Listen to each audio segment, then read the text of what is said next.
श्री सच्चिदानंद सद्गुरु साईनाथ महाराज की जय। सद्गुरु श्री साईनाथुनि शरद बाबू जी की जय।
श्री सच्चिदानंद सद्गुरु साईनाथ महाराज की जय। सद्गुरु श्री साईनाथ शरद बाबू जी की जय। శ్రీ సాయినాథాయ నమః. శ్రీ సాయి సచ్చరిత్రము 28వ అధ్యాయం. నిన్నటి తరువాయి గంగా స్నానము. ఒక మకర సంక్రాంతి నాడు మేఘుడు బాబా శరీరంలో చందనము పూసి గంగా నది జలంతో అభిషేకం చేయతలంచెను. బాబాకు అది ఇష్టం లేకుండెను. కానీ అతడు అనేక సార్లు వేడుకొనగా బాబా సమ్మతించెను. మేఘశ్యాముడు రానుపోను 8 క్రోసుల దూరము నడిచి గోమతీ నది తీర్థము తేవలసి ఉండెను. అతడు తీర్థము తెచ్చి యత్నములన్నీ చేసుకుని బాబా వద్దకు 12 గంటలకు వచ్చి స్నానములకు సిద్ధముగా నడుమనెను. బాబా తనకు అభిషేకము వలదనియు ఫకీరగుడిచే గంగాజలంతో ఎట్టి సంబంధం లేదనియు చెప్పాను. కానీ మేఘుడు వినలేదు. శివునికి అభిషేకం ఇష్టం గనక తనకు శివుడైన బాబాకు అభిషేకం చేసి తీరవాలని పట్టుబట్టెను. బాబా సమ్మతించి క్రిందికి దిగి పీటపై కూర్చుండి తల ముందుకు సాచి ఇట్లనెను, ఓ మేఘ, ఈ చిన్న ఉపకారం చేసి పెట్టుము. శరీరమునకు తల ముఖ్యము, కావున తలపైనే నీళ్లు పోయము, శరీరం అంతటిపై పోసినట్లగును. అట్లనేని మేఘశ్యాముడు ఒప్పుకొని నీళ్లకుండను పైకెత్తి తలపై పోయే యత్నించెను. కాని భక్తి పారవశ్యమున హరగంగే హరగంగే అనుచు శరీరం అంతటిపై నీళ్లు పోసెను. కొండను ఒక ప్రక్కకు పెట్టి బాబా వైపు చూచెను. వాని ఆశ్చర్య ఆనందములకు మేరలేదు. బాబా తల మాత్రమే తడిసి శరీరమంతయు పొడిగా నుండెను. త్రిశూలము, లింగము. మేఘశ్యాముడు బాబాను 2 చోట్ల పూజించుండెను. మసీదులో బాబాను స్వయముగా పూజించుండెను. వాడాలో నానాసాహెబ్ చాందోర్కర్ ఇచ్చిన పటమును పూజించుండెను. ఈ ప్రకారము 12 నెలలు చేసెను. వారి భక్తికి మెచ్చుకొనని తెలుపుటకు బాబా అతను ఒక దృష్టాంతము చూపెను. ఒకనాడు వేకువజామున మేఘుడు తన శయ్యపై పండుకొని కండ్లు మూసుకుని ఉన్నప్పటికీ లోపల ధ్యానము చేయుచు బాబా రూపమును చూచెను. బాబా అతనిపై అక్షతలు జల్లి, మేఘ, త్రిశూలమును గీయము అని చెప్పి అదృశ్యుడైను. మేఘుడు బాబా మాటలు విని ఆతురతగా కళ్ళు తెరిచెను. బాబా కనిపించలేదు గాని అక్షతలు అక్కడక్కడ పడి ఉండెను. బాబా వద్దకు పోయి చూచిన దృశ్యమును గుర్చి చెప్పి త్రిశూలమును గీటుకు ఆజ్ఞనిమ్మనడు. బాబా ఇట్లనెను, నా మాటలు వినలేదా? త్రిశూలమును గీయమంటిని, అది దృశ్యము కాదు, స్వయంగా వచ్చి నేనే చెప్పిదని. నా మాటలు పొల్లు కావు, అర్థవంతములు. మేఘుడిట్లు పలికెను, మీరు నన్ను లేపినట్లు భావించి తిని తలుపులన్నీ వేసి నొడిచే అది దృశ్యం అనుకుంటుని. బాబా తిరిగి ఇట్లు జవాబిచ్చాను, ప్రవేశించడానికి నాకు వాకిలి అవసరం లేదు, నాకు రూపం లేదు, నేను అన్ని చోట్ల నివసించున్నాను. ఎవరైతే నన్నే నమ్మి నా ధ్యానమునందే మునిగిందరో వారి పనులన్నీ సూత్రధారినై నేనే నడిపించదను. మేఘుడు వాడాకు తిరిగి వచ్చి బాబా పటం వద్ద గోడపై త్రిశూలమును ఎర్ర రంగుతో గీశాను. ఆ మరుసటి దినము ఒక రామదాసి భక్తుడు పూనా నుంచి వచ్చి బాబాకు నమస్కరించి ఒక లింగమును సమర్పించాను. అప్పుడే మేఘుడు కూడా అచ్చటకు వచ్చాను. బాబా ఇట్లనెను, చూడు, శంకరుడు వచ్చినాడు, జాగ్రత్తగా పూజింపుము. మేఘుడు త్రిశూలమును గీసిన వెంటనే లింగము వచ్చటకు గాంచెను. అతడు ఆశ్చర్యపడుచుండగా మేఘశ్యాముడు వచ్చి బాబా తనకు లింగము కానుకగా ఇచ్చానని చూపాను. దీక్షిత్ దానిని చూసి సరిగా అది తన ధ్యానంలో కనబడిన దాని వల్ల ఉన్నదని సంతోషించాను. కొద్ది రోజులలో త్రిశూలమును రాయట పూర్తి కాగా బాబా మేఘశ్యాముడు పూజ చేయుచున్న పెద్ద పటం వద్ద లింగమును ప్రతిష్ఠించెను. మేఘశ్యామునకు శివుని పూజించుట చాలా ప్రీతి గనక త్రిశూలమును రాయించి లింగమును ప్రతిష్ఠించడం ద్వారా బాబా వాని యందుండు నమ్మకమును స్థిరపరచెను. అనేక సంవత్సరములు బాబా సేవ చేసి, అనగా పూజ, మధ్యాహ్న సాయంకాల హారతి సేవలు చేసి తుదకు 1912లో మేఘశ్యాముడు కాలమునందెను. బాబా వాని కళేబరంపై చేతులు చాచి, ఇతడు నా నిజమైన భక్తుడనెను. బాబా తన సొంత ఖర్చులతో బ్రాహ్మణులకు చావుబోజి ఏర్పాటు చేయమనెను. కాకాసాహెబ్ దీక్షిత్ బాబా ఆజ్ఞ నెరవేర్చెను. 28వ అధ్యాయం సంపూర్ణం. సద్గురు శ్రీ సాయినాథార్పణమస్తు. శుభం భవతు. శ్రీ సాయినాథాయ నమః. శ్రీ సాయి సచ్చరిత్రము 29వ అధ్యాయము. మద్రాసు భజన సమాజము, తెండూల్కర్ కుటుంబము, కెప్టెన్ హాటే, వామన నార్వేకర్. ఈ అధ్యాయంలో రుచికరములు, ఆశ్చర్యకరములైన మరికొన్ని సాయి కథలున్నవి. మద్రాసు భజన సమాజము. 1916వ సంవత్సరంలో రామదాసి పందాకు చెందిన మద్రాసు భజన సమాజం ఒకటి కాశీ యాత్రకు బయలుదేరడం.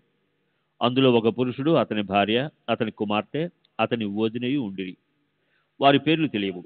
మార్గ మధ్యమున వారు అహ్మద్నగర్ జిల్లా కోపర్గాం తాలూకాలో షిరిడి అను గ్రామమున సాయి అని ఒక గొప్ప యోగీశ్వరుడు ఉన్నారనియు, వారు పరబ్రహ్మ స్వరూపులనియు, ప్రశాంతులనియు, ఉదార స్వభావులనియు, భక్తులకు ప్రతిరోజు ద్రవ్యమును పంచిపెట్టదరనియు, విద్యావంతుల కళాకుశలను బట్టి యథోచితంగా సత్కరించరనియు వినిరి.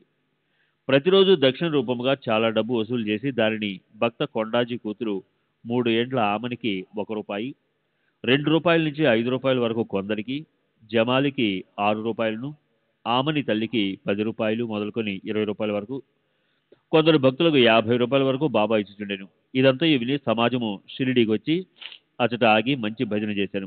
వారు మంచి పాటలు పాడిరి. కానీ లోలోన ద్రవ్యం ఆశించుచుండిరి. వారిలో 3 పేరాస గలవారు. యజమానురాలు మాత్రం అట్టి స్వభావం గలది కాదు. ఆమె బాబా యందు ప్రేమ, గౌరవములు గలది. ఒకనాడు మధ్యాహ్న హారతి జరుగుతుండగా బాబా ఆమె భక్తి విశ్వాసములకు ప్రీతి చెంది ఆమె ఇష్టదైవము యొక్క దృశ్యమును ప్రసాదించెను. ఆమెకు బాబా శ్రీరాముని వలె కనిపించెను, కానీ ఇతరులకు మామూలు సాయినాథుని వలె కనిపించెను. తన ఇష్టదైవమును చూచి ఆమె మనస్సు కరిగెను. కండ్ల నుండి ఆనంద బాష్పములు కారుచుండగా ఆమె ఆనందంతో చేతులు తట్టెను. ఆమె ఆనంద వైఖరికి తక్కిన వారు ఆశ్చర్యపడింది, కానీ కారణమేమో తెలుసుకొనలేకుండేది. జరిగినదంతయు ఆమె సాయంకాలం తన భర్తతో చెప్పాను. ఆమె సాయిబాబాలో శ్రీరామును చూచుతనేనను. ఆమె అమాయక భక్తురాలవుడిచే శ్రీరామును చూచుట ఆమె పడిన భ్రమ అని భర్త అనుకునేను. అది అంతయు ఒట్టి ఛాతస్థమని వెక్కిరించాను. అందరూ సాయిబాబాను చూడగా ఆమె శ్రీరామును చూచుట అసంభవమనెను. ఆమె ఆ ఆక్షేపణకు కోపగించలేదు. ఆమెకు శ్రీరామ దర్శనము అప్పుడప్పుడు తన మనస్సు ప్రశాంతంగా ఉన్నప్పుడు, దురాశలు లేనప్పుడును లభించుచునే ఉండెను.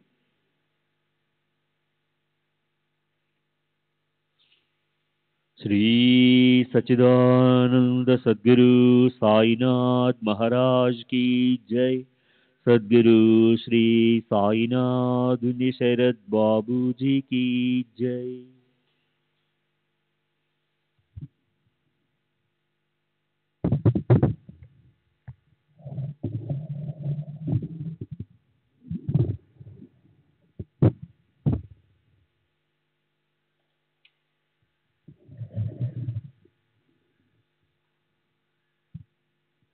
ఆశ్చర్యకరమైన దర్శనము. ఈ ప్రకారంగా జరుగుతుండగా ఒకనాటి రాత్రి భర్తకు ఒక అద్భుతమైన దృశ్యము ఈ విధంగా కనపడెను. అతడు ఒక పెద్ద పట్టణంలో నుండెను. అక్కడ పోలీసులు తనను బంధించిరి. తాడుతో చేతులు కట్టి ఒక పంజరమున బంధించిరి. పోలీసు వారు తాడుముడి మరింతగా బిగించుచుండగా సాయిబాబా పంజరం దగ్గరనే నిలిచి ఉండడు చూచి విచారంగా నతడిట్లనెను. నీ కీర్తి విని నీ పాదముల వద్దకు వచ్చి తిని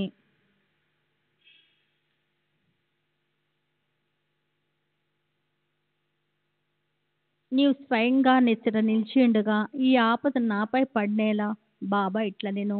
నీవు చేసిన కర్మ ఫలితమును నీవే అనుభవించవలను. అతడిట్లనెను, ఈ జన్మలో నాకు ఇట్టి ఆపద వచ్చుటకు నేనేమి పాపం చేయలేదు అని బాబా ఇట్లనెను. ఈ జన్మలో కాకున్నా గత జన్మలో నేమైనా పాపం చేసి ఉండవచ్చును. అతడిట్లనెను, గత జన్మలో నేమైనా పాపం చేసి ఉండొచ్చో నీ సమూహమున దాని నేల నిప్పు ముందర ఎండుగడ్డి వలె దహనం చేయరాదు. బాబా, నీకట్టి విశ్వాసం కలదా అని అడగ్గా అతడి కలదనెను. బాబా అప్పుడు కండ్లు మూయమనెను. అతడు కండ్లు మూసి తెరిచినంతలో ఏదో క్రింద పడిన పెద్ద చప్పుడైను. పోలీస్ వారు రక్తం కారుచు పడిపోయిండ్రి. తాను బంధ విముక్తుడై ఉండెను. అతడు మిక్కిలి భయపడి బాబా వైపు చూచెను. బాబా ఇట్లనెను, ఇప్పుడు నీవు బాగా పట్టుబడితివి. ఆఫీసులు వచ్చి నిన్ను బంధించెదరు. అప్పుడు అతడు ఇట్లా విన్నవించెను, నీవు తప్ప రక్షించు వారెవరూ లేరు. నన్ను ఎట్లయినా కాపాడము. అప్పుడు బాబా వారిని కళ్ళు మూయమనెను. వాడట్లు చేసి తిరిగి కన్నులు తెరిచినంతలో వాడు పంజరం నుండి విడుదలైనట్లు బాబా ప్రక్కన ఉన్నట్లు కనిపించెను. అతడు బాబా పాదంపై పడెను. బాబా ఇట్లనెను, ఈ నమస్కారములకు ఇంతకు ముందటి నమస్కారములకు ఏమైనా భేదం కలదా? బాగా ఆలోచించి చెప్పుము. అతడిట్లనెను, కావలసినంత భేదం కలదు. ముందటి నమస్కారములు నీ వద్ద పైకం తీసుకున్నట్టుకు చేసినవి. ఈ నమస్కారము నిన్ను దేవునిగా భావించి చేసినది.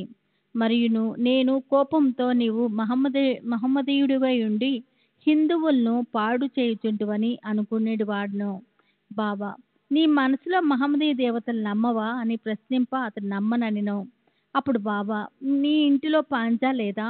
నీవు మొహరం అప్పుడు పూజ చేయట్లేదా? మరి మీ ఇంట్లో మహమ్మదీయ దేవతకు కాట్ బేబీ లేదా? పెండ్లి మొదలగు శుభకార్యములప్పుడు ఆమెను మీరు శాంతింప చేయట్లేదా అనెను. అతడు దీనికి అంతటికీ ఒప్పుకొనెను. అప్పుడు బాబా, నీకు ఇంకేం కావాలని అడిగెను. అతడు తన గురువగు రామదాసును దర్శింప కోరిక కలదనెను. వెనుకకు తిరిగి చూడమని బాబా అనెను. వెనుకకు తిరిగిగానే అతనికి ఆశ్చర్యం కలుగునట్లు రామదాస్ స్వామి తన ముందర నుండెను. వారి పాదంపై పడగానే రామదాసు అదృశ్యమైను. జిజ్ఞాస గలవాడై అతడు బాబాతో ఇట్లనెను, మీరు వృద్ధులుగా కనపడుచున్నారు. మీ వయసు మీకు తెలియనా? బాబా, నేను ముసలివాణ్ణుచున్నావా? నాతో పరిగెత్తు చూడు మనచు పరిగెడ మొదలెను. అతడు కూడా వెంబడించెను. ఆ ధూళిలో బాబా అదృశ్యమైను. అతడి నిద్ర నుండి మేల్కొనెను. మేల్కొన్న వెంటనే స్వప్న దర్శనం గురించి తీవ్రంగా ఆలోచించ మొదలెను. వాని మనోవైఖరి పూర్తిగా మారి బాబా గొప్పతనం గ్రహించెను. అటు పిమ్మట వారి సంశయ వైఖరి, పేరాశ పూర్తిగా తొలగెను. బాబా పాదములపై అసలైన భక్తి మనమున ఉద్భవించెను. ఆ దృశ్యం ఒక స్వప్నమే కాని అందుగల ప్రశ్నోత్తరములు చాలా ముఖ్యమైనవి, రుచికరమైనవి. ఆ మరుసటి ఉదయం అందరూ మసీదులో హారతి కొరకు భూమికూడి ఉండగా అతనికి బాబా ₹2 విలువ గల మిఠాయిని, ₹2 నగదునిచ్చి ఆశీర్వదించెను. అతన్ని మరికొన్ని రోజులుండమనెను. అతన్ని బాబా ఆశీర్వదించి ఇట్లనెను: అల్లా నీకు కావలసినంత డబ్బు ఇచ్చును, నీకు మేలు చేయును. అతనికి అచ్చట ఎక్కువ ధనం దొరకలేదు, కానీ అన్నిటికంటే మేలైన వస్తువు దొరికెను. అదియే బాబా ఆశీర్వాదం. తర్వాత ఆ భజన సమాజంకి ఎంతో ధనం లభించెను. వారి యాత్ర కూడా జయప్రదంగా సాగెను. వారికి ఎట్టి కష్టములు ప్రయాణం మధ్యమున కలగలేదు. అందరూ క్షేమంగా ఇల్లు చేరిరి. వారు బాబా పలుకులు, ఆశీర్వాదములు, వారి కటాక్షముచే కలిగిన ఆనందం గురించి మనమున చింతించుచుండ్రి.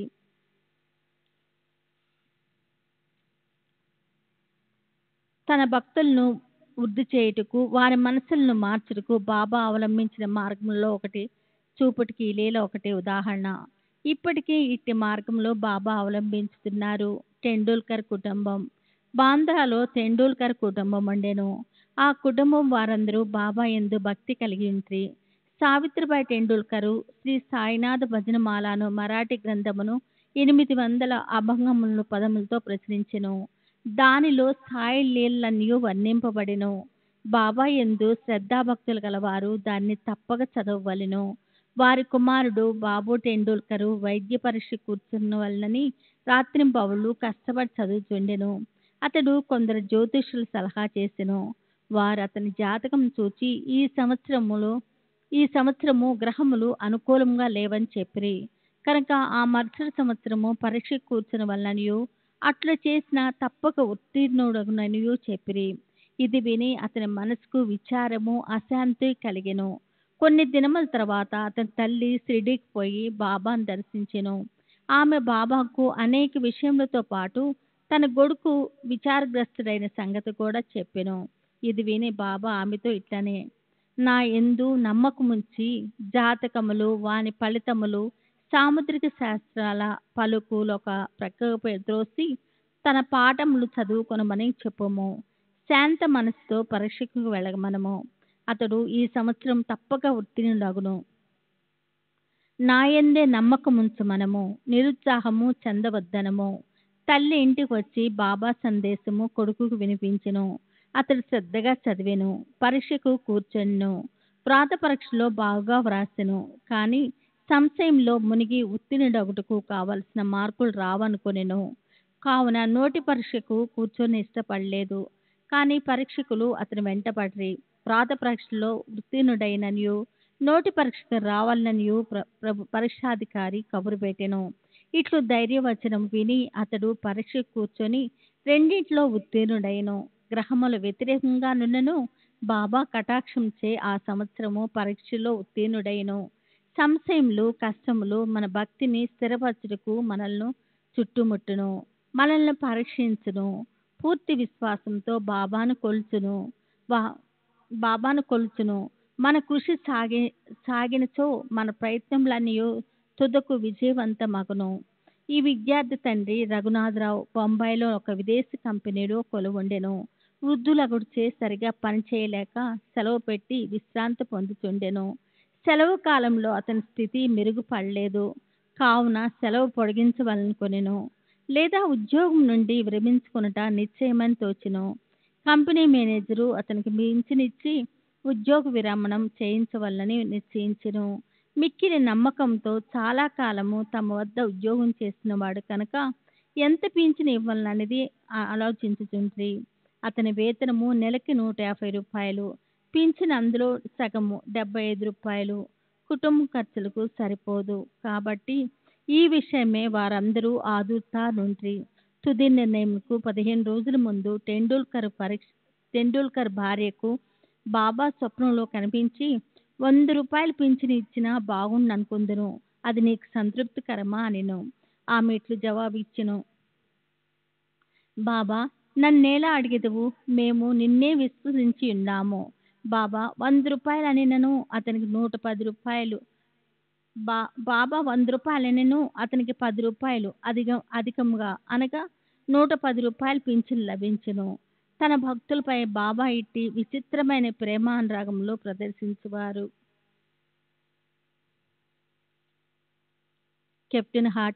కెప్టెన్ హాటే బీకానేర్లో ఉండేవాడు. అతడు బాబాకు కూర్చు భక్తుడు. ఒకనాడు బాబా అతని స్వప్నంలో కనిపించి నన్ను మరిచితివా అనెను. హాటే వెంటనే బాబా పాదములను పట్టుకొని, బిడ్డ తల్లిని మరిచించు అదెట్లు బ్రతుకును అనుచు తోటలోనికి పోయి తాజా చిక్కుడుకాయలు తెచ్చి స్వయంపాకమును దక్షిణను బాబా కర్పింపనుండగా అతడు మేలుకొనెను. ఇది అంతయు స్వప్నం అనుకొనెను. ఈ వస్తువులన్నిటినీ షిరిడీ సాయిబాబా వద్దకు పంప నిశ్చయించుకొనెను. కొన్ని దినముల తర్వాత గ్వాలియర్ వెళ్ళెను. అక్కడి నుండి రూ. 12 మనీ ఆర్డర్ ద్వారా బొంబాయిలో నుండిన తన స్నేహితునికి పంపి అందులో రూ. 2తో స్వయం పాకము వస్తువులు చిక్కుడుగాయలు కొని రూ. 10 దక్షిణ సమర్పించవలనని వ్రాసెను. ఆ స్నేహితుడు షిరిడీకి పోయి కావలసిన సామాన్లు కొనెను. కానీ చిక్కుడుగాయలు దొరకలేదు. కొంచెం సేపటికి ఒక స్త్రీ తలపై చిక్కుడుగాయలు గంపను పెట్టుకొని వచ్చెను. అతడు చిక్కుడుగాయలు కొని స్వయంపాకం సిద్ధం చేసి కెప్టెన్ హాటే పక్షంన దాన్ని బాబాకు అర్పించెను. నిమ్మోన్కరు మరుసటి దినము అన్నము కూర చేసి బాబాకు అర్పించెను. బాబా భోజనం చేయనప్పుడు అన్నము ఇతర పదార్థములను మాని చిక్కుడుకాయ కూరను తినెను. ఈ సంగతి స్నేహితుని ద్వారా తెలుసుకున్న హాటే సంతోషముకు అంతు లేకుండెను. పవిత్రం చేసిన రూపాయి. ఇంకోసారి హాటేకు తన ఇంట్లో బాబా తాకి పవిత్రమొనర్చిన రూపాయి నుంచవలని కోరిక కలిగెను. షిరిడీ పోవు స్నేహితుడొకడు తటస్థపడగా వాని ద్వారా హాటే రూపాయి పంపెను.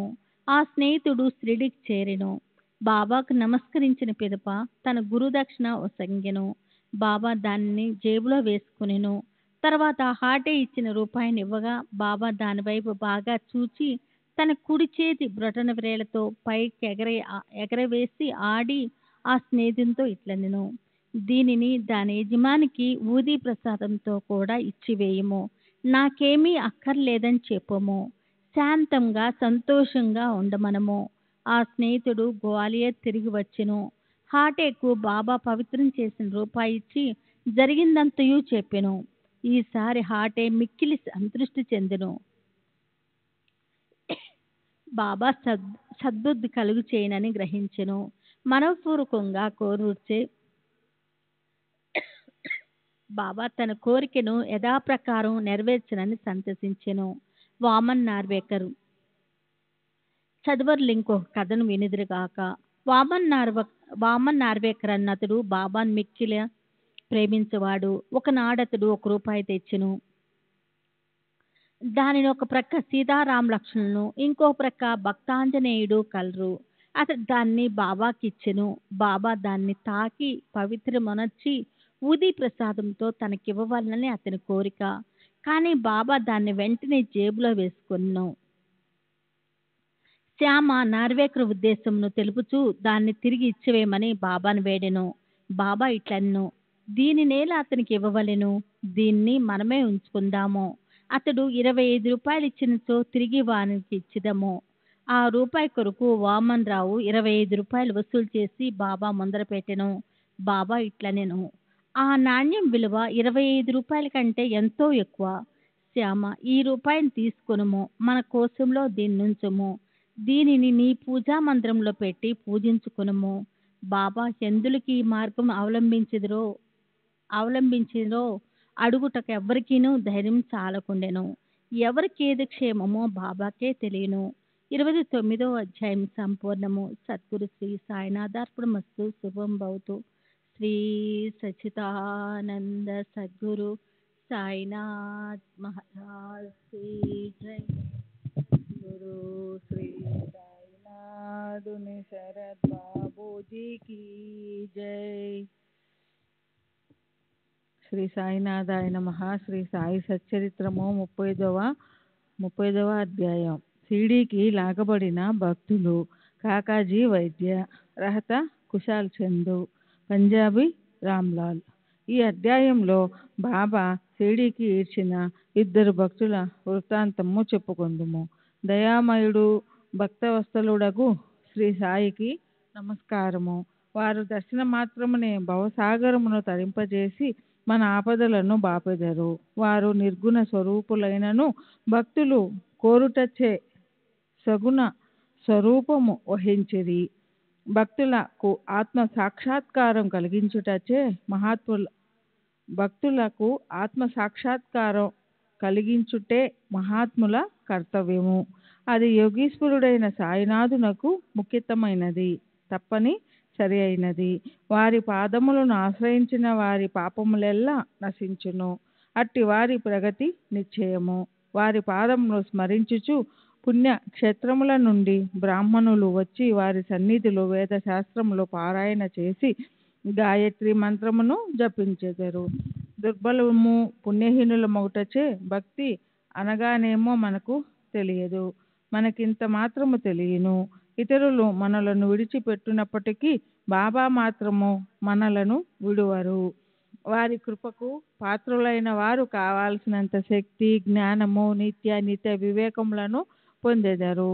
భక్తుల కోరికలను పూర్తిగా గ్రహించి సాయి వానిని నెరవేర్చును. అందుచేత ఎవరికి కావాల్సినవి వారు పొంది కృతజ్ఞతతో ఉండెదరు. కానీ మేము వారికి సాష్టాంగ నమస్కారం చేసి వేడుకొందుము. మా తప్పులన్నీ క్షమించి సాయి మా ఆరాటములన్నీ బాపుగాక. కష్టముల పాలై సాయిని ఈ విధంగా ప్రార్థించు వారి మనసు శాంతించి బాబా కటాక్షంచే వారు సంతుష్టి నొందెదరు. దయా సముద్రుడగు సాయి కటాక్షించుటచే హేమాడ్ పంతు ఈ గ్రంథమును వ్రాయగలిగినని చెప్పుకొనెను. లేకున్నచో తనకు గల యోగ్యత ఎంత, ఎవరెంత కఠినమైన పనికి పూనుకొనగలరు?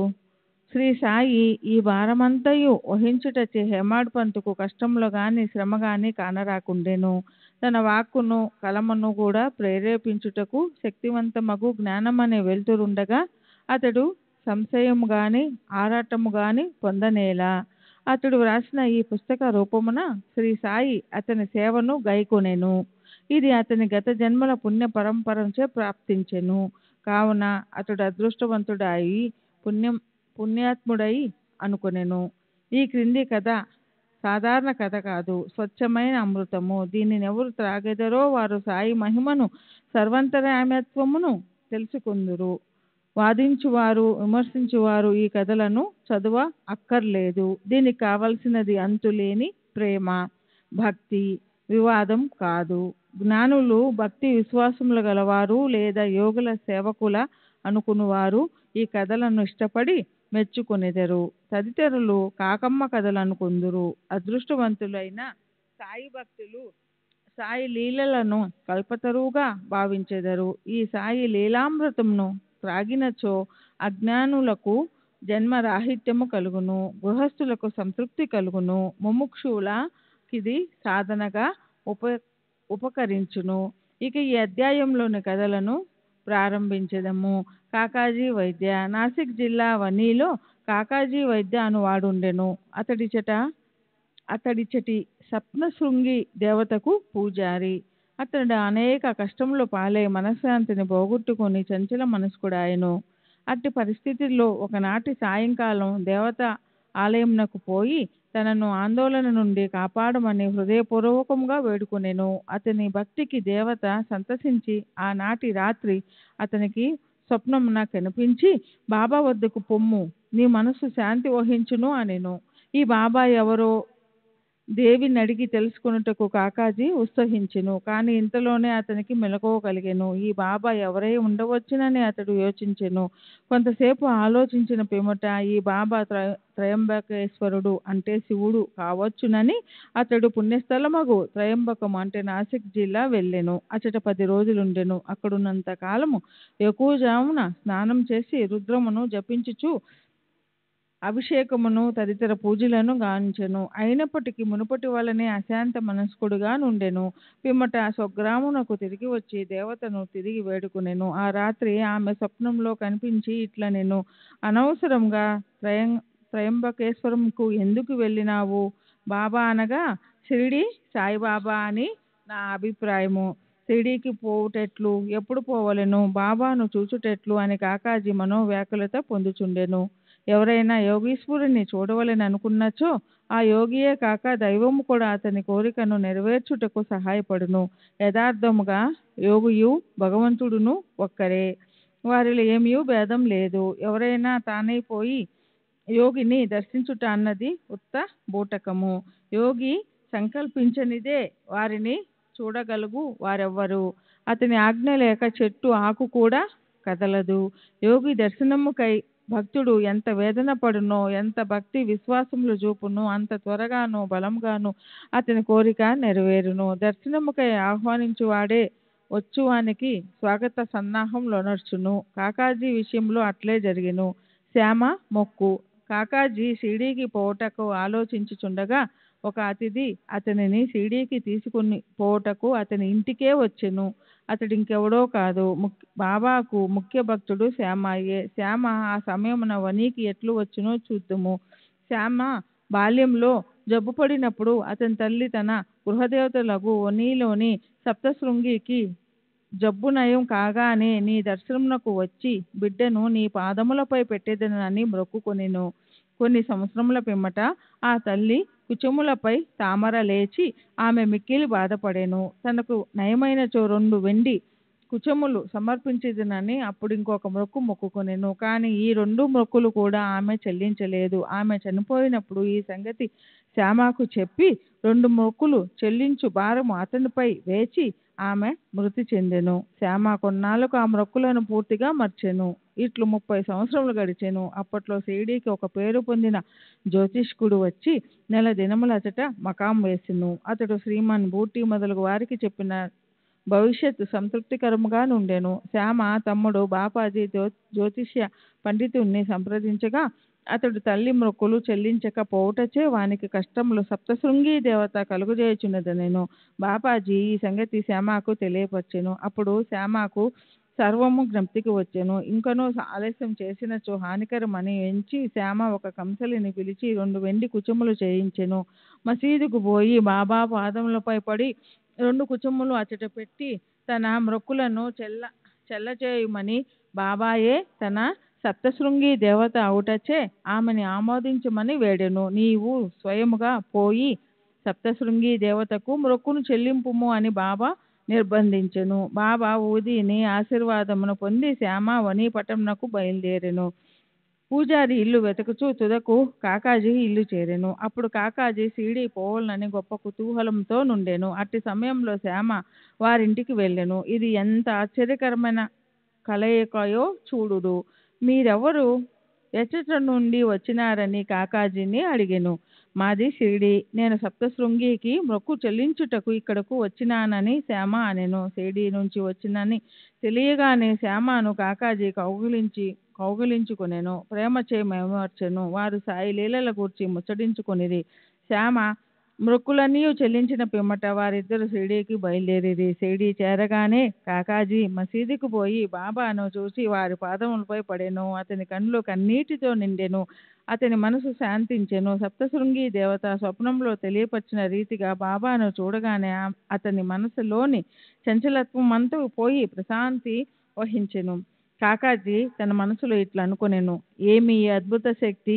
బాబా ఏమీ పలకలేదు, ఉత్తర ప్రత్యుత్తరములు కూడా జరగలేదు, అసురవచనములైన పలుకలేదు. కేవలం వారి దర్శనమే సంతోషమునకు కారణమాయెను. వారి దర్శన మాత్రముననే నా మనశ్చాంచల్యం పోయినది, అంతరంగమున ఆనందము ఉద్భవించినది. ఇది ఏ దర్శన భాగ్యము! అతడు తన దృష్టి సాయినాథుని పాదములపై నిగిడించెను. అతని నోట మాట రాకుండెను. బాబా లీలలు విని అతని సంతోషమునకు అంతు లేకుండెను. బాబాను సర్వస్వ శరణాగతి వేడెను. తన వేదనను బాధలను మర్చెను.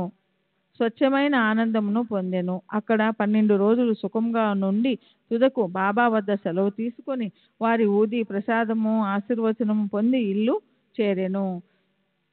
రహతా కుశాల్ చందు తెల్లవారుజామున వచ్చిన స్వప్నము నిజమగునే అందురు. ఇది సత్యమే కావచ్చు, కానీ బాబా స్వప్నములకు కాలనియమము లేదు. ఒక ఉదాహరణ, ఒకనాడు సాయంకాలం బాబా కాకాసాహెబ్ దీక్షిత్తును రహతాకు పోయి చాలా రోజుల నుండి చూడకుండుటచే కుశాల్ చందును తీసుకొని రమ్మనెను. ఒక టాంగాను తీసుకొని కాకా రహతా వెళ్ళెను. కుశాల్ చందును కలుసుకొని బాబా చెప్పిన వార్త అందజేసెను. దీనిని విని కుశాల్ చందు ఆశ్చర్యపడెను. మధ్యాహ్న భోజనం అనంతరం నిద్రపోచుండగా తనకు స్వప్నంలో బాబా కనపడి వెంటనే షిరిడీకి రమ్మనినందున అతడు షిరిడీకి పోవుటకు ఆతురతతో నున్నానని చెప్పెను. తన గుర్రము అచట లేకుండటచే తన కుమారుణ్ణి బాబాకు ఈ సంగతి తెలుపుటకే పంపెను. కుమారుడు ఊరు బయటకు పోసరికి దీక్షిత్తు టాంగాను తీసుకొని వచ్చెను. కుశాల్ చందును తీసుకుని రావాల్సిందని బాబా దీక్షిత్తుకు చెప్పుటచే ఇద్దరు టాంగాలో కూర్చుండి షిరిడీకి చేరిరి. కుశాల్ చందు బాబాను దర్శించెను. అందరూ సంతసించిరి. బాబా ప్రదర్శించిన ఈ లీలను చూచి కుశాల్ చందు మనసు కరిగెను. పంజాబీ రామ్లాల్ బొంబాయి. ఒకనాడు బొంబాయిలో నుండు పంజాబీ బ్రాహ్మణుడు రామ్లాల్ ఆనాడు ఒక స్వప్నంను గాంచెను. ఆ స్వప్నంలో బాబా కనపడి షిరిడీకి రమ్మనెను. బాబా వానికి మహంతు వలె కనిపించెను, కానీ అతనికి వారెచ్చట కలరో తెలియకుండెను. పోయి వారిని చూడవలనని మననమున నిశ్చయించెను. కానీ చిరునామా తెలియకుండుటచే చేయుటకి ఏమీ తోచకుండెను. ఎవరినైనా మనము పిలిచినచో వచ్చువారి కొరకు కావలసిన వన్నీ మనము సమకూర్చించదము. ఈ విషయంలో కూడా అట్లానే జరిగెను. అతడు ఆనాడు సాయంకాలం వీధిలో పోవుచుండగా ఒక దుకాణంలో బాబా ఫోటోను చూచెను. స్వప్నంలో చూచిన మహంతు ముఖ లక్షణములు ఈ పటములోనున్న వానితో సరిపోయెను. కనుగొనక ఆ పటము సాయిబాబాదని తెలిసెను. అతడు వెంటనే షిరిడీకి పోయి అచటనే తన అంత్యకాలము వరకు ఉండెను. ఈ విధంగా బాబా తన భక్తులకు దర్శనమిచ్చుటకే షిరిడీకి తీసుకొని వచ్చుచుండెను. వారి ఇహపరములు కోరికలు నెరవేరుచుండెను. 35వ అధ్యాయం సంపూర్ణం. శ్రీ సద్గురు సాయినాథార్పణమస్తు. శుభం భవతు. శ్రీ సచ్చిదానంద సద్గురు సాయినాథ్ మహారాజ్ की जय. సద్గురు శ్రీ సాయినాథ్ నిసరత్ బాబూజీ की जय. శ్రీ సాయినాథాయ నమః. శ్రీ సాయి సచ్చరిత్రము 5వ రోజు పారాయణము సోమవారము 31వ అధ్యాయము. బాబా సముఖమున మరణించిన వారు. సన్యాసి విజయానంద్, బాలారాం మాన్కర్, చాత్తా సాహెబ్ నూల్కర్, మేఘశ్యాముడు, పులి. ఈ అధ్యాయంలో బాబా సన్నిధిలో కొంతమందితో పాటు ఒక పులి కూడా మరణం పొందుటను కూర్చి హేమత్ పంతు వర్ణించుచున్నాడు. మరణకాలమున మనసునందున్న కోరిక గాని ఆలోచన గాని ఆ వ్యక్తి భవిష్యత్తును నిర్ణయించును. భగవద్గీత 8వ అధ్యాయమున 5-6 శ్లోకములలో శ్రీకృష్ణుడిట్టు చెప్పి ఉన్నాడు.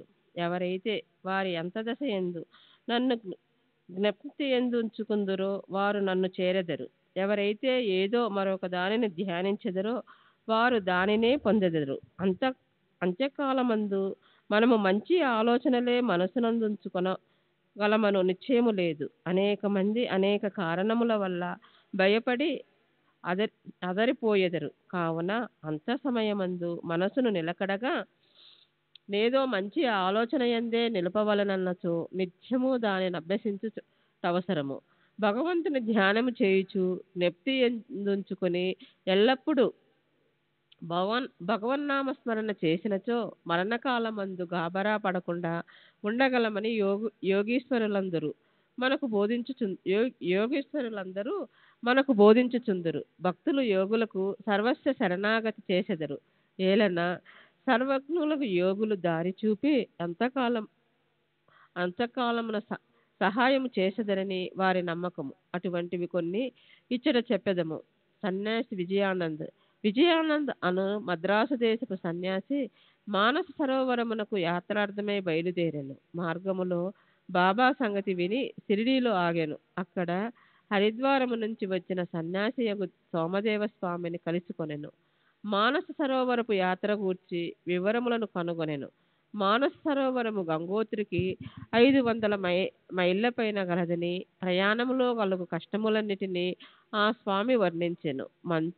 మంచు ఎక్కువనియు, భాష ప్రతి 50 కోసులకు మారుననియు, భూటను ప్రజల సంశయ నైజమును, వారు యాత్రికులను పెట్టు కష్టములు మొదలగు వానిని చెప్పెను. దీనిని విని సన్యాసి నిరాశ చెంది యాత్రను మానుకొనెను. అతడు బాబా వద్దకేగి సాష్టాంగ నమస్కారం చేయగా బాబా కోపగించి ఇట్లనెను: ఈ పనికి మాలిన సన్యాసిని తరిమివేయుడు, వాని సాంగత్యము మన ఉపయుక్తము కాదు. సన్యాసికి బాబా నైజము తెలియనందున అసంతృప్తి కలిగెను. కూర్చుండి జరుగుచున్న విషయములన్నిటినీ గమనించుచుండెను. అది ఉదయమున జరుగు దర్బారు సమయము. మసీదు భక్తులచే కిక్కిరిసి ఉండెను.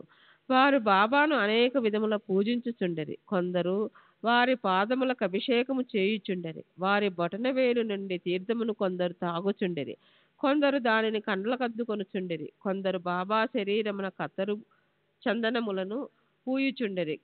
జాతి మత భేదములు లేక అందరూ సేవ చేయుచుండెరి. బాబా తనను కోపగించినప్పటికీ అతనికి బాబా యందు ప్రేమ కలిగెను. కావున అతనికి ఆ స్థలము విడిచిపెట్టుటకు ఇష్టము లేకుండెను. అతడు షిరిడీలో 2 రోజులుండిన పిమ్మట తల్లికి జబ్బుగానున్నదని మద్రాసు నుండి ఉత్తరము వచ్చెను.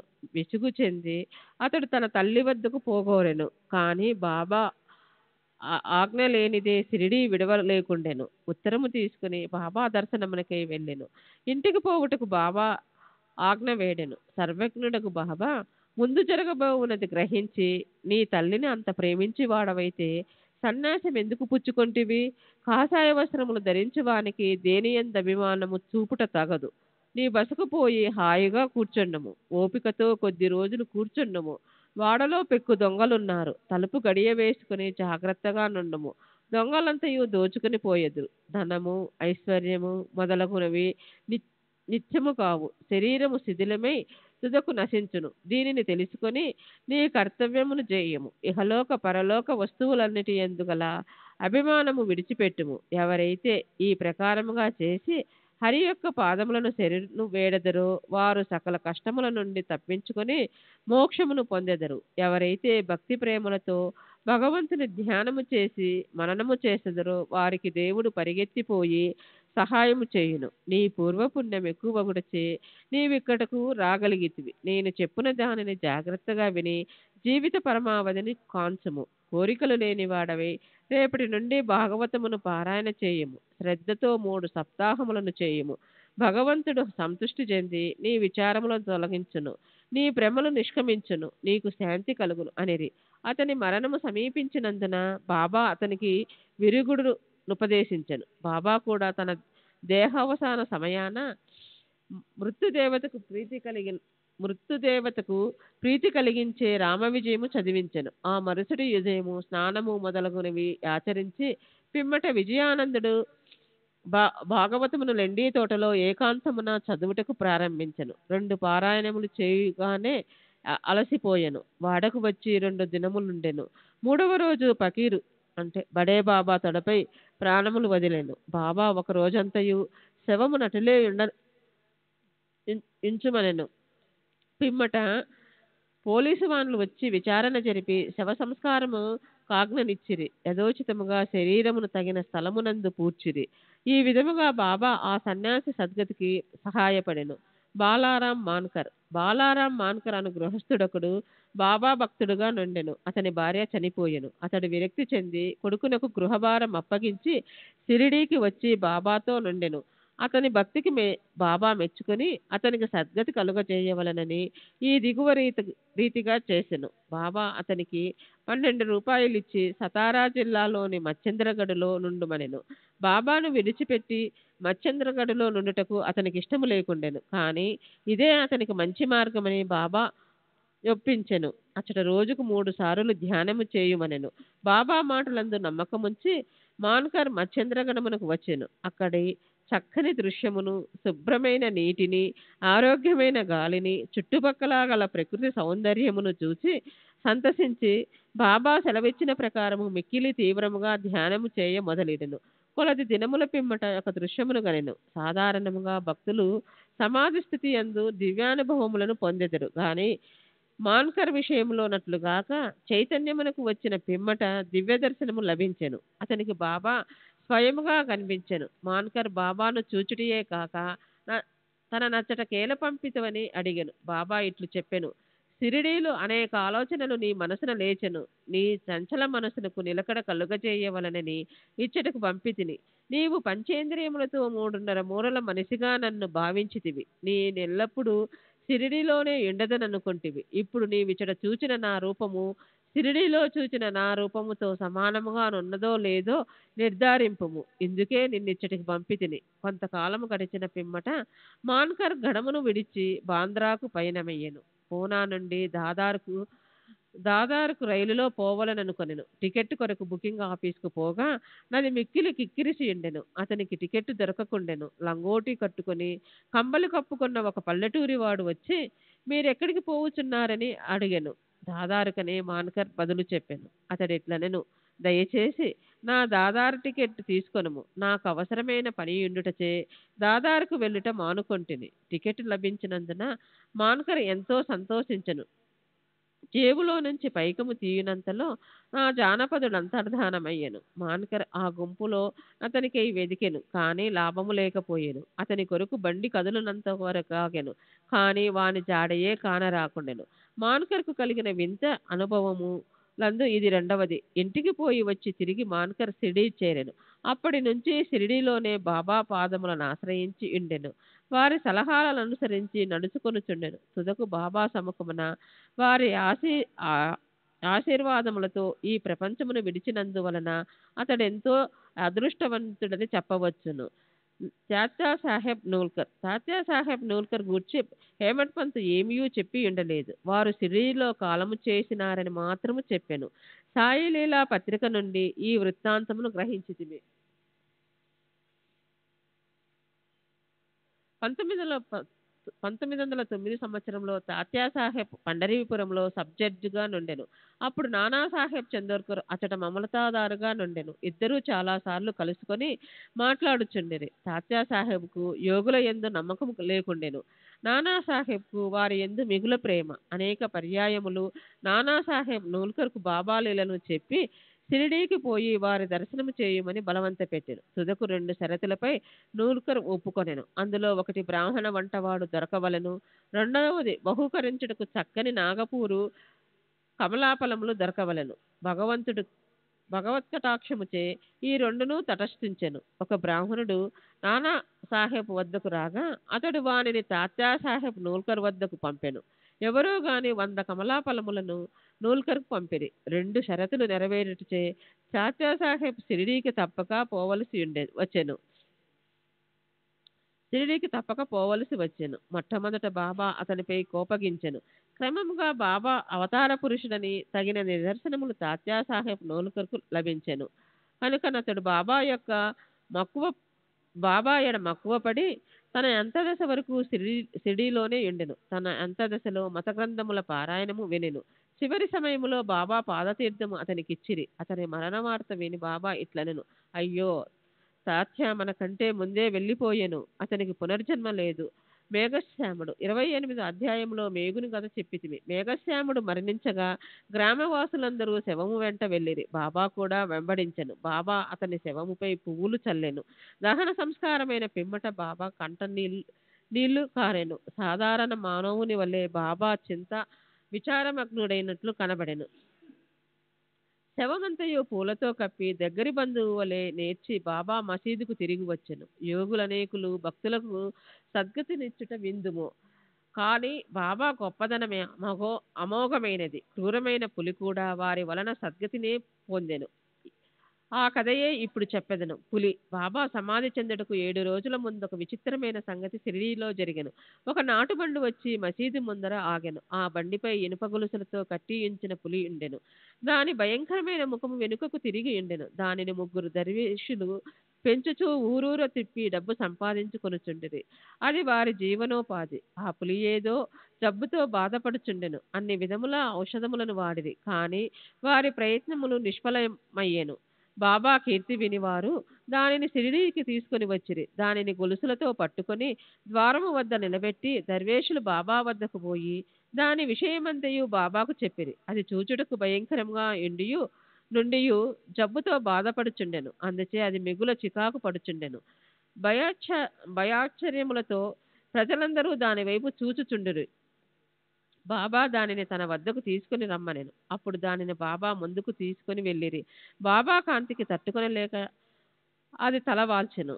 బాబా దాని వైపు చూడగా నది బాబా వైపు ప్రేమతో చూచెను. వెంటనే తన తోకను నేలపై 3 సార్లు కొట్టి తెలివి తప్పి క్రిందపడి చచ్చెను. అది చచ్చుట చూసి దర్వేషులు విరక్తి చెంది విచారములో మునిగిరి.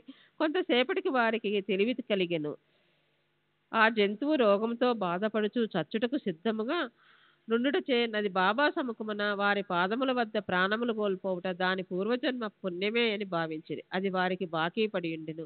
దాని బాకీ తీరిన వెంటనే అది విమోచనం పొంది బాబా పాదముల చెంత ప్రాణములు విడిచినది. యోగుల పాదముల కడ వినమ్రులై ప్రాణములు విడిచివారు రక్షింపబడుదురు. వారెంతో పుణ్యము చేయనిదే వారి కట్టి సద్గతి ఎట్లు కలుగును. 31వ అధ్యాయం సంపూర్ణం. సద్గురు శ్రీ సాయినాథార్పణమస్తు. శుభం భవతు. శ్రీ సచిదానంద సద్గురు సాయినాథ్ మహారాజ్ की जय. सद्गुरु श्री साईनाथ निसरद बाबूजी की जय. శ్రీ సాయినాథాయ నమః. శ్రీ సాయి సచరిత్రము 32వ అధ్యాయము. అన్వేషణము, గోఖలే గారి భార్య, ఉపవాసము, భార్య బాబా సర్కార్. ఈ అధ్యాయంలో హేమాడ్ పంతు 2 విషయములను వర్ణించెను. ఒకటి, బాబా తన గురువును అడవిలో నెట్లు కలిసెను, వారి ద్వారా దైవమును ఎట్లు గనెను. 2, గోఖలే వారి భార్య 3 రోజులు ఉపవాసింప నిశ్చయించుకొనగా నామెచే బాబా ఎట్లు ఉపవాస దీక్ష మాన్పించెను. ప్రారంభమున హేమంత్ పంతు సంసారమును అశ్వత్థ వృక్షముతో పోల్చుచు గీతలో చెప్పిన ప్రకారము దాని వేళ్ళు పైన కొమ్మలు క్రింద గలవనెను. దాని కొమ్మలు క్రింద వైపు మీద వైపు కూడా వ్యాపించి ఉన్నవి. అవి గుణములచే పోషింపబడుచున్నవి. దాని అంకురములు ఇంద్రియ విషయములు, దాని వేళ్ళు కర్మను చేయించుచు మానవ ప్రపంచము వరకు వ్యాపించి ఉన్నవి. దాని స్వరూపము గాని, దాని ఆధారము గాని, దాని ఆదిత్యములు గాని ఈ లోకమును తెలియరావు. వైరాగ్యమును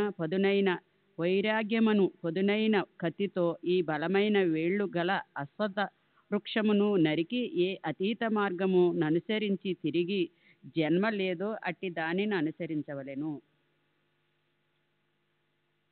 అట్టి దారి యందు నడుచుటకు దారి చూపు మంచి గురువు సహాయము మిక్కిలి అవసరము. అతడెంత పండితుడైనప్పటికీ వేదాంగములను బాగుగా చదివినప్పటికీ తన గమ్యస్థానమునకు సురక్షితముగా పోలేడు. మార్గదర్శియై ఉండి సహాయపడి సరైన దారి చూపినచో మార్గములో నున్న గోతుల నుండి, అడవి మృగముల నుండి తప్పించుకుని సుఖముగా పయనించును. ఈ విషయంలో బాబా అనుభవం బాబాయే స్వయముగా చెప్పెను. ఇది మిక్కిలి చిత్రమైనది. దీని ప్రకారము జాగ్రత్తగా నడుచుకున్నచో నమ్మకము, భక్తి, మోక్షము ప్రాప్తించును. అన్వేషణము. ఒకానొకప్పుడు మేము నలుగురము మత గ్రంథములు చదువుచు ఆ అజ్ఞానముతో బ్రహ్మము నైజ్యమును గూర్చి తర్కించి మొదలెడితిమి. మాలోనొకడు ఆత్మను ఆత్మచే ఉద్ధరించవలెను గాని ఇతరులపై నాధారపడరాదు అనెను. అందుకు రెండోవాడు, మనసును స్వాధీనమందుంచుకున్నవాడే ధన్యుడనియు మనము ఆలోచనల నుండి భావముల నుండి ముక్తులమైనచో మనకంటే వేరైనది ఈ ప్రపంచములో మరేదియూ లేదని చెప్పెను. మూడోవాడు, దృశ్య ప్రపంచము సదా పరిమాణశీలమైనదనియు నిరాకారమే శాశ్వతమైనదనియు కావున సత్యాసత్య విచక్షణ మన అవసరమనియు చెప్పెను. నాలుగోవారు అనగా బాబా, పుస్తక జ్ఞానం ఎందుకు పనికిరాదని, మనకు విధింపబడిన కర్మను మనమే పూర్తి చేసి తనువును మనమును పంచ ప్రాణములను గురువు పాదములపై పెట్టి శరణు వేడవలెను. గురువే దైవము, సర్వమును వ్యాపించిన వాడు. ఇట్టి ప్రత్యయము ఏర్పడుటకు దృఢమైన అంతులేని నమ్మకము అవసరము అనెను. ఈ ప్రకారముగా తర్కించుచు మేము నలుగురు పండితులము భగవంతుని వెతుకుటకు అడవిలలో తిరుగుటను ఆరంభించితిమి. తక్కిన ముగ్గురు వారి స్వతంత్ర బుద్ధిని ఉపయోగించి వెతక నిశ్చయించిరి. దారిలో ఒక వర్తకుడు అంటే బంజారా మమ్ములను కలిసి ఇప్పుడు చాలా ఎండగానున్నది. ఎంత దూరము పోవుచున్నారు, ఎక్కడికి పోవుచున్నారని అడిగెను. అడవుల్లో వెతుకుటకని మేము జవాబిచ్చితిమి. ఏమి వెతుకుటకు పూనుకుంటిరని అతడు తిరిగి అడిగెను. ఏదో సద్గతమైన యుక్తి జవాబిచ్చితిమి. దేహరహితముగా మేము తిరుగుట చూసి అతడు కనికరించి ఇట్లనెను. అడవుల సంగతి పూర్తిగా తెలియకుండా మీ ఇష్టమొచ్చినట్లు తిరగరాదు. అడవులలో సంచరింపదలిసినచో మీ వెంటనొక మార్గదర్శి ఉండియే తీరవలెను. అనవసరముగా ఈ ఎండవేళప్పుడు ప్రయాసపడెదరెందుకు? మీ రహస్యాన్వేషణము నాకు చెప్పనక్కరలేదు. అయినను మీరు కూర్చుండి భోజనము చేసి నీళ్లు తాగి కొంత విశ్రాంతి తీసుకుని పిమ్మట పోవచ్చును. ఓపికతో నుండుడనెను. అతడు మృదువుగా మాట్లాడెను. వానిని నిరాకరించి నడవసాగితిమి.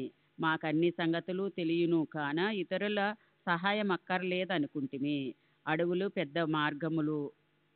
పెద్దవి, మార్గములు లేనివి, చెట్లు దగ్గరగాను ఎత్తుగాను నుండుటచే సూర్యరశ్మి లోపల ప్రవేశింపకుండెను.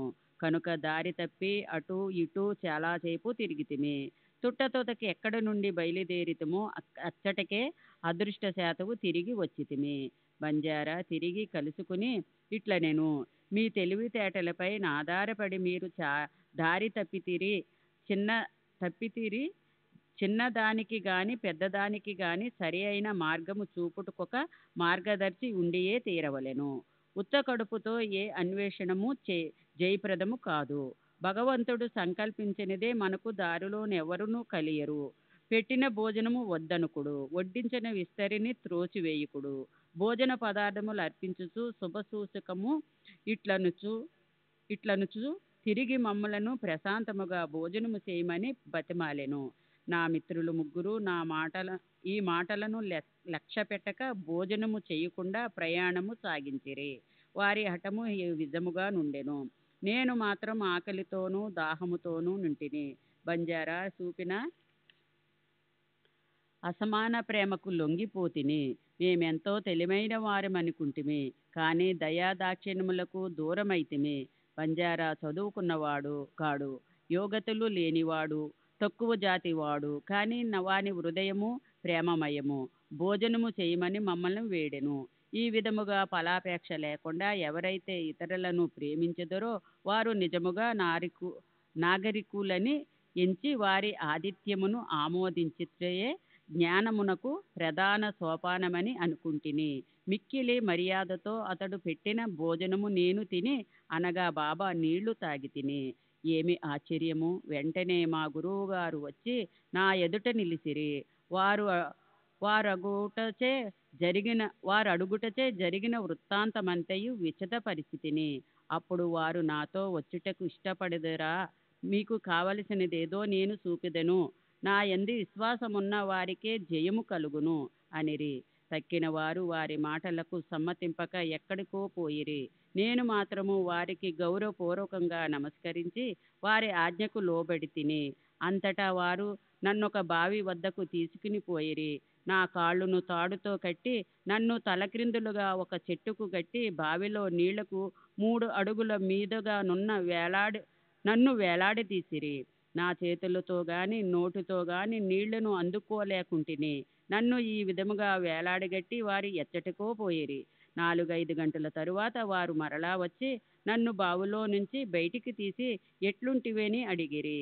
ఆనందములో మునిగి ఉంటినే. నేను పొందిన ఆనందమును నా వంటి మూర్ఖుడు ఎట్లు వర్ణించగలడు అని జవాబిచ్చి తిని. దీనిని విని గురువుగారు మిక్కిలి సంతృష్టి చెందిరి.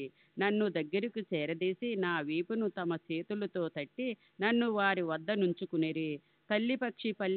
తల్లి పక్షి పిల్ల పక్షులను జాగ్రత్తగా చూసినట్లు నన్ను వారు కాపాడిరి. నన్ను తమ బడిలో చేర్చుకునిరి. అది చాలా అందమైన బడి. అక్కడ నేను నా తల్లిదండ్రులను మరిచితిని. నా అభిమానమంతయు తొలగెను. నాకు సులభముగా విమోచనము కలిగెను. గురువుగారి మెడను కౌగిలించుకుని వారిని తదేక దృష్టితో నెల్లప్పుడూ చూసుచుండవలెనని అనిపించినది. వారి ప్రతిబింబము నా కనుపాపల యందు నిలిచినప్పుడు నాకు కనులు లేకుండుటయే మేలనిపించేడిది. అది అటువంటి బడి. అందులో ప్రవేశించిన వారెవ్వరునూ రిక్త హస్తములతో బయటికి రారు. నా గురువే నాకు సమస్తముగా తోచుచుండెను. నా ఇల్లు, నా ఆస్తి, నా తల్లిదండ్రులు అంతయు వారే. నా ఇంద్రియములన్నీ తమ తమ స్థానములు విడిచి నా కండ్ల యందు కేంద్రకృతమయ్యెను. నా దృష్టి గురువినందు కేంద్రకృతమయ్యెను.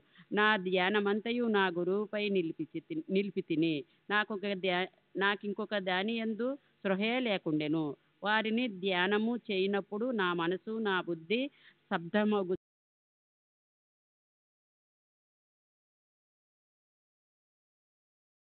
సద్గురు సాయినాథ్ మహారాజ్ की जय.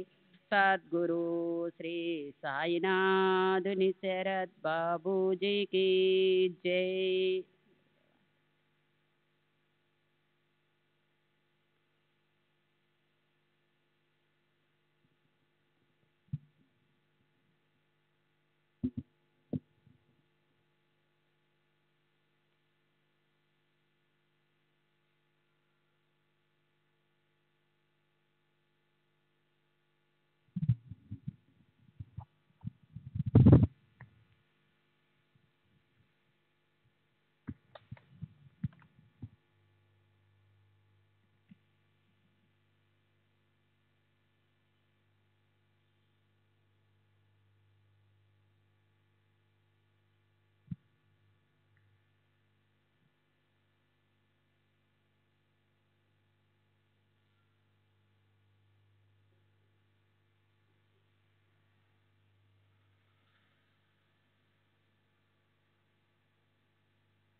श्री सच्चिदानंद सद्गुरु साईनाथ महाराज की जय.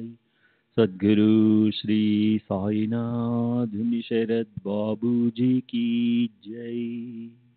साई रहम नजर करना, बच्चों का पालन करना. साई रहम नजर करना, बच्चों का पालन करना. जाना तुमने जगत पसारा, सब ही झूठ जमाना. जाना तुमने जगत पसारा, सब ही झूठ जमाना. साई रहम नजर करना, बच्चों का पालन करना. साई रहम नजर करना, बच्चों का पालन करना. मैं अंधा हूँ बंदा आपका, मुझसे पद दिखलाना. मैं अंधा हूँ बंदा आपका, मुझसे पद दिखलाना. साई रहम नजर करना, बच्चों का पालन करना. साई रहम नजर करना, बच्चों का पालन करना. दासगण कहे अब क्या बोलूं, थक गई मेरी रसना. दासगण कहे अब क्या बोलूं, थक गई मेरी रसना. साई रहम नजर करना, बच्चों का पालन करना. साई रहम नजर करना, बच्चों का पालन करना. रहमो नजर करो अब मोरे साई, तुम बिना नहीं मुझे माँ बाप भाई. रहमो नजर करो मैं अंधा हूँ बंदा तुम्हारा मैं अंधा हूँ बंदा तुम्हारा मैं ना जानू मैं ना जानू मैं ना जानू अल्लाह इलाही रहमो नजर करो रहमो नजर करो अब मोरे साई तुम बिना नहीं मुझे माँ बाप बाई रहमो नजर करो काली जमाना मैंने गमाया काली जमाना मैंने गमाया साथी आखिर का साथी आखिर का साथी आखिर का तुम बिना कोई मो नजर करो रहमो नजर करो अब मोरे साई तुम बिना नहीं मुझे माँ बाप बाई रहमो नजर करो अपने मस्जिद का झाड़ू गणो है अपने मस्जिद का झाड़ू गणो है मालिक हमारे मालिक हमारे मालिक हमारे तुम बाबा साई रहमो नजर करो रहमो नजर करो अब मोरे साई तुम बिना नहीं मुझे माँ बाप बाई रहमो नजर करो। श्री सच्चिदानंद सद्गुरु साईनाथ महाराज की जय। सद्गुरु श्री साईनाथ निशरद बाबू जी की जय।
श्री सच्चिदानंद सद्गुरु साईनाथ महाराज की जय। सद्गुरु श्री साईनाथुनि शरद बाबू जी की जय।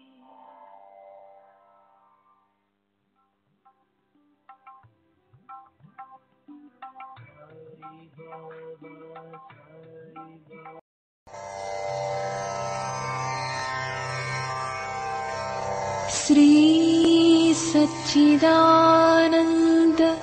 सद्गुरु साईनाथ महाराज